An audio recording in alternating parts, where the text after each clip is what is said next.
هفته خبر تو خبر داره براتون از انفجاری که با انتشار یه فایل صوتی بالا تا پایین نظام رو اساسی پکوند و همه مورملخ‌ها رو به واکنش انداخت، تا جایی که امام دجالشون هم از قبل بیرون اومد و هشدار داد که فاتحه هممون خونده است. بترسید از اون روزی که این مردم بفهمند در باطن ذات شما چیست و یک انفجار حاصل بشه. یکی از ایام الله خدای نخواسته باز پیدا بشد و اون روز دیگر قضیه این نیست که برگردیم به 22 بهمن، قضیه این است که فاتحه همه ما را میخونه. عظمای گردن شکسته که هسته مسته رو داده رفته حالا به فکر هسته های مقاومت افتاده. اینجور که پیش میره فردا پس فردا به هسته هلو و شفتالو هم میرسه. رهبر انقلاب مساجد را هسته مقاومت به ویژه مقاومت فرهنگی برشمردند و خاطر نشان کردند اگر حصار و خاکریز فرهنگی نباشد همه چیز از دست می رود.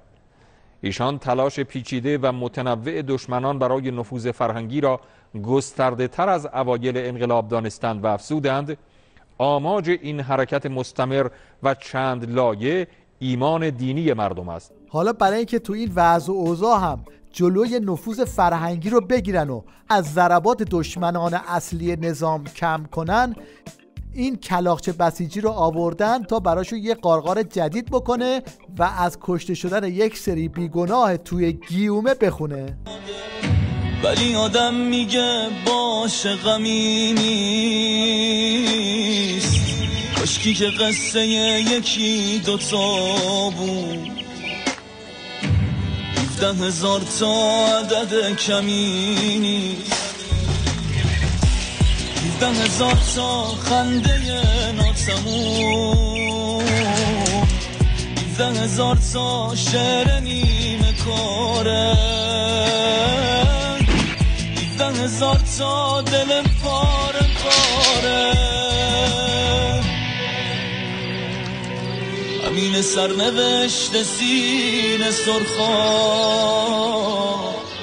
کشته شدم به جرم بیگناهی، کشته شدم به جرم بیگناهی. به این میگن جعلیات در حد لالیگا، وقتی که طرف میخواد شب رو روز نشون بده. این حقا دیگه کسی رو رنگ نمیکنه.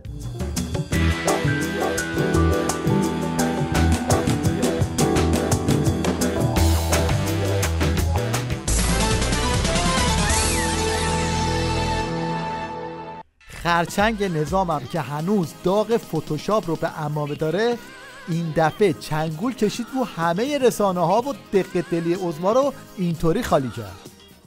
منزوی کردن رسانه های دروغ محور، رسانه های شالاتن و قوقا سالار که عمدتاً شبکه های بیگانه از این قبیلند، باید اینها را منزوی کرد. تهمت ها از اونجا میاد. اما با این خورناسا دردی از این جونورای عمامه دار دوا نمیشه، چون خودشون اعتراف میکنن که چیزایی درست شده که هر کار میکنن نمیتونن ردش رو بزنن. اپلیکیشن های جاسوسی زیادی داریم که اصلا غیر قابل شناسایی است. هیچ آنتی ویروسی شناساییش نمیکنه، اصلا شما نمیتونید این رو شناسایی کنید. بیش از 46 میلیون کاربر در فضای مجازی داریم که از قضا 29 میلیون اونها جوانان و نوجوانان هستند. این هم یک گزارش مختصر از نتیجه جنگ نرم آخوندا و این همه سال شلتاق پلداغاشو تو فضای مجازی. الان هم الحمدلله خانه هایی که ما میسازیم اگر نگاه بکنید ببینید دقیقاً مدل خانه های برونگرای غربی است. این اثر این اختلاطه. مدل زندگی ما اومده مثل اونا خونه میسازیم، مثل اونا شهر میسازیم، مثل اونها لباس میپوشیم. لباسای اروپایی‌ها رو که قبلا میگفتن لباس کفار، اگر کسی میپوشید لباس شهرت بود و حرام بود، به بر ما کردن. الان هممون مثل اونا لباس میپوشیم، مثل اونا شهر میسازیم، مثل اونها غذا میخوریم، مثل اونها کار میکنیم. تقسیم کار بین زن و مرد مثل غربیاست. مدل زندگی ما، سبک پوشاک ما، سبک خوراک ما شده سبک خوراک کفار. بله، این همه سال قلاب انداختن که شاید از فضای مجازی چیزی عایدشون بشه، اما آخر خط این نصیبشون شد.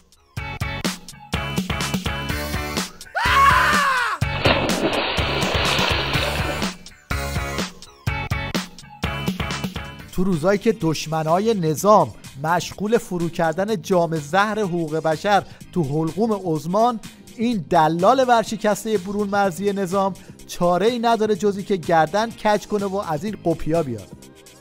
اعضای کمیسیون امنیت ملی و سیاست خارجی میزبان رئیس ستاد حقوق بشر قوه قضاییه بودند تا گزارش این ستاد رو بشنوند. گزارشی از تهاجماتی که تحت عنوان حقوق بشر به جمهوری اسلامی میشه در صحنه بین المللی توسط آمریکا و دول غربی ارائه کردیم. استراتژی های جمهوری اسلامی رو در مقابله با تهاجمات بیان کردیم. بحث حقوق بشر اسلامی و برنامه هایی که جمهوری اسلامی برای تبلیغ و معرفیش به دنیا داره ارائه کردیم. این فسیل عمامه‌دار هم اومد در مقابله با تهاجماتی ناله‌ای بکنه، اصلا از بیخ و بن زیراب حقوق بشر رو زد و گفت ربطی به جهان نداره اصلا. الان این حقوق بشر دایه اون دارن که این جهانی است. ببینید این هر پایه علمی نداره اصلا. اگر قانون جهانی است، حقوق جهانی است، باید اون منبع جهانی باشه. وگرنه منبع اگر محلی یا منطقی باشه، اون مواد هم یقینا محلی و منطقی خواهد بود. از کجا بشه جهانی؟ از کل معلق این دوتا تئوریسین حقوق بشر نظام زیاد تعجب نکنید. مشکلشون این بود که بد جایی خوابشون برده بود.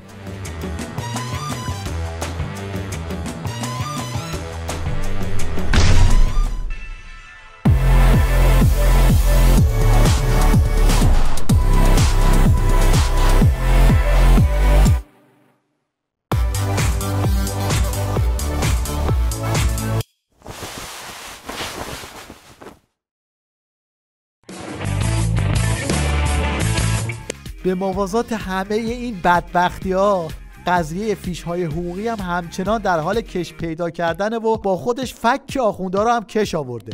تنها کاری هم که از دستشون برمیاد ماستمالی قضیه و بازی دستش دست. بارها بنده رو خواسته و تأکید کرده که فلانی، وزرا رو، معاونین وزرا رو، حتی بستگان من رو، همه رو زیر نظر میگیرید و هر جا فسادی دیدید با قاطعیت برخورد بکنید. این دستور صریح رو صادر کرد. دستور صریح ایشون. ما هم تعارف نداریم، جدی این کاری کردیم، منتها نه بر اساس شایعات. بعد از این همه مدت بخور و بالا کشیدنای نجومی، تازه این اژه‌ای گوشخوار اومده و وعده سر خرمن میده که اگه فردا احضارتون کردیم نگید نگفتید. چون بیان برگردونن مسلماً مؤثره در کارشون.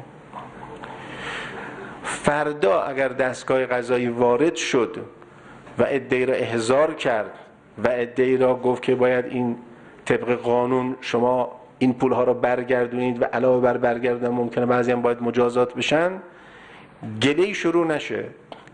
نگن که آقا می‌خواستیم چوب لای چرخ کسی بذاریم، نگن که می‌خواستن آقا با فرض فلان جریان برخورد کنن، با دولت برخورد کنن، با یه جناح برخورد کنن. به نظرم یک اتمام حجت کافی صورت گرفته. اینم تهدید جدید مدیرای خرپول نظام که میگن اگر پا رو دممون بذارید اصلا قهر میکنیم، فرار میکنیم، میریم. ما چند سال پیش فرار نخبه ها رو داشتیم. این خطر وجود داره که اگه زیاد سخت بگیریم و در نظر نگیریم در مقابل چه کاری چه حقوقی پرداخت میکنیم، همه رو یکسان ببینیم، فرار مدیران توانمند خواهیم داشت. بله، هم حقوق نجومی رو به جیب زده، هم میخواد فرار کنه. حکایت همون تخم دو زرده است.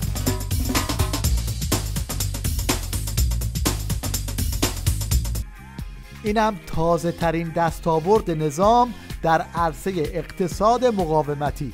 این که میبینید حلوا شکری عقابه. اینم اگه دقت کنید از نوع پستیش. این فیلم هم واسه این فقط گرفتم که یه مش آدم مفخور کلاهبردار که صاحب این کارخونه ها هستن بدونن که مردم ایران بیشعور نیستن و با شعور ما بازی نکنن. این حلوا شکری همینجوری که رو درش دیدید زده پسته‌ای. بعد خیلی جالبه، یه دونه خودتون بگیرید امتحان کنید. اینایی که رو حلوا شکری کار شده که من الان دستم میگیرم پسته نیست، باقالی تازه خورد شده است که یه دونش اگه خودتون بگیرید امتحان کنید متوجه میشید. باقالی تازه خورد شده است به اسم پسته ریختن رو حلوا شکری. همون چیزی که تو کارخونه‌های سوسیس کالباس هم تو کالباس‌های خشک ممتاز به عنوان پسته استفاده میکنن، باقالی. خواهشاً این فیلم رو پخش کنید، حلوا شکری عقاب.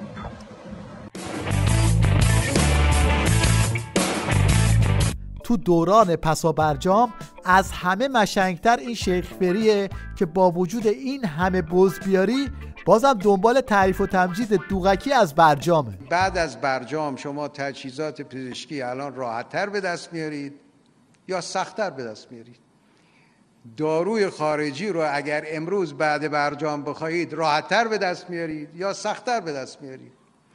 حالا در بخش‌های دیگر عزت مردم، این که ما تونستیم قطعنامه‌های سازمان ملل رو، چون قطعنامه‌های سازمان ملل نمیشد اینجا پاره کرد، اگه میشد منم پاره میکردم.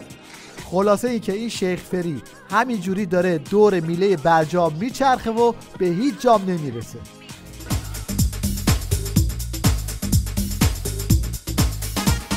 اینم تازه ترین برگ آخوند تانگه تو تیوی ریش که با یه جمله همه مشکلات رو انداخت گردن مردم و هم پالگیاش رو در برد. یعنی میخواید بگید یه بخشی اعظمی از مشکلات ما به واسطه بی‌مسئولیتی شخص ماست؟ خودمونه. ببینید ما وقتی میگیم مسئولین، مردم فکر میکنن الان فقط از وزیرا درست بشن، رئیس جمهور و رئیس قوه قضاییه و رئیس مجلس و امام جمعه های کل 32 استان، کل مثلا 600 شهرستان درست بشن مملکت درست میشه. اما آیه شریعتی اول به شما بگم، شما در حد نعمت‌هایی که خدا بهت داده، فرصت‌هایی که به خدا بهت داده تقصیر ندارید؟ یعنی مسئول خوبی بودم یا نبودم؟ مسئول خوبی بودی راجع به خودت و خانوادت؟ همین خانم یا آقا که داره سوال میکنه راجع به خودش و خانوادهش مسئول خوبی بوده؟ این حاجی سرسیلند را میاد یه اسم خارجی خرج کنه، سوت بلبلی میزنه و میگه مرسدس بنز. یکی از دانشمندان آلمانی آقای بنز که این مرسدس بنز به نام ایشان هست، ایشان میگوید از امام صادق علیه السلام 500 رساله به لاتین و زبانهای اروپایی ترجمه شده.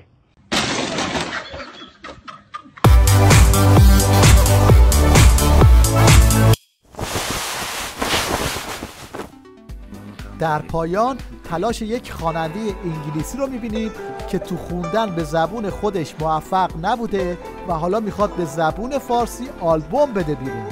خودتون ببینید و بگید چقدر شانس داره برای موفقیت. بگو منو کم داری، بگو بگو کمی گم داری، بگو بگو تو هم بیگن هری، یه لنسر روم نداری، میشه یه قبل بهاری، بگو که هر شب میبری، بگو تو لپرم تنگ شده، همون دله که میگن سنگ شده، بگو دیگه طاقت نداری، عشق روی چشمت میاری، بگو منو کم داری، بگو بگو کمی گم داری، بگو سوتمی، بگو منو کم داری، بگو